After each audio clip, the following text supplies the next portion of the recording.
Hello YouTube family, welcome to Pranuthi's vlogs. Mother's day సందర్భంగా అమ్మ గురించి కమ్మగా కొన్ని కబుర్లు చెప్పుకుంటూ తీయగా సేమియా పాయసం చేసుకుందాం రండి.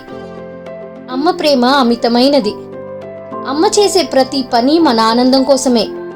మన ఆనందంలో తన ఆనందం చూసుకుంటుంది అమ్మ. మా అమ్మతో నా రిలేషన్ టామ్ అండ్ జెర్రీలా ఉంటుంది. చిన్న చిన్న వాటికి గొడవలు పడతాం, ఓలెడంత ప్రేమ చూపించుకుంటాం. మాది అదో టైప్ రిలేషన్ లేండి. మీ అమ్మతో మీ రిలేషన్షిప్ ఎలాంటిదో మాతో కూడా కమెంట్స్లో షేర్ చేసుకుంటారా? ఈ మదర్స్ డే సందర్భంగా నన్ను కన్న మా అమ్మకి, అమ్మలా చూసుకుంటున్న మా అత్తమ్మకి హ్యాపీ మదర్స్ డే. ఈ వీడియో చూస్తున్న ప్రతి మాతృమూర్తికి ప్రాణుతీస్ వ్లాగ్స్ ఛానల్స్ తరపున మాతృ దినోత్సవ శుభాకాంక్షలు. Happy mother's day everyone.